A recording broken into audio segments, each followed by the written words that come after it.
Good afternoon, folks, and here's some news stories about CD Projekt RED and the investors who may actually take a class action lawsuit against the company for materially misleading information. What that is referring to is the sale of the Cyberpunk 2077 game on, I believe, the PS4 and the Xbox. I think it's mostly related to the lack of selling games on the PlayStation Network for the PS4, which is something I believe they would have promised, which implies that the sales would be increasing, and thus their shares in the company would go up to some degree as a result, either not today, but a year from now or what have you, whenever they do their next report, probably the next quarter.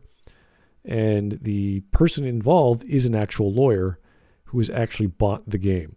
And that's why they're filing the lawsuit, and they're going to see whether or not they can get other people involved in the lawsuit, because apparently they promised something and they're not delivering. So if there was no, or if the sales of the game were still going on, there wouldn't be much to talk about. Now, suing a company like a video game company or a publisher is never really been the greatest solution, has never been really the most successful solution either. And it's only on a very broad sense that it does work. So if we actually look at EA, who's got all kinds of lawsuits, the biggest one I could think of, it just came out, I think, in October. It's been updated in November, that people are making class action lawsuit regarding loot boxes. So it's not just one game or two games. It's all of their games, all their multiplayer games. And that also extends to games from years ago. So, for example, BioWare had Dragon Age and Mass Effect. You had FIFA, Battlefield, Need for Speed, Plants vs. Zombies. So mobile games as well. It's their entire business model, which is considered a form of monetization, which is probably going to be using the ideas of gambling in whatever country and whatever laws that lawyer is suing under. So Canada would probably be the best bet, because we don't have very good laws for gambling unless you're an actual casino and you have rights and you have licenses and what have you. So that's what this is about for EA. Now, there's other kinds of lawsuits that didn't get off the ground. For example, one about Anthem. People are pissed off about Anthem. That would be from the consumer perspective as well. So we have lawsuits from CD Projekt RED regarding investors. We have class actions over, it could be anyone really. It could be from the government. It could be from people who bought games that don't like these surprise mechanics. It could be a whole bunch of people, and that seems to be the most viable one for EA at least. But this one, the problem with Anthem is it's talking about a game, and with Anthem as well as many other games is EA forces you to sign a digital agreement, and that's so everyone has to play it on the network. So it's using a games as a service model, so you're paying for the service as well as the upfront cost of purchasing the game. So it's pretty much a standard software agreement you make, saying, yes, I'm allowing myself to use your services, and I'm not going to sue you for any improper use. I'm just a user, and I'm an end user. I'm not an investor or this or that. So it's a digital agreement that every gamer makes. And we've seen this with other things with EA. This was at least 8 years ago. I know people might have forgotten about this, but people tried to make a lawsuit regarding deceptive advertising, meaning your choices matter. This never really took off. And these sorts of arguments are just, well, they made a bad game. They made a bad story. The choices don't actually matter. You can still make the argument. I'm sure there's lots of lawyers who would love to go to litigation and say, well, you can make a lawsuit over anything. As long as they get paid, they're happy. So the fact that they made a poor product or a sequel to a movie or whatever, it didn't live up to expectations, is kind of harder to prove, because you're always talking about damages. What were the damages of the game? And if there's damages, just try to refund your game. It's the simplest thing you can do. So if you actually look at the text of what CD Projekt RED was talking about, because they had I don't know if it was a quarterly report or an announcement they had with the boardroom or the shareholders. Kind of hard to explain what that was all about, but it was pretty much saying, in order to sell on the PS4, what they had to do was get certified by Xbox and Sony. Okay. So after 3 delays, as the management board were too focused on releasing the game, we understand the scale and complexity. We ignored the signals about the need for additional time to refine the game on the base last-gen consoles. It was the wrong approach against our business philosophy.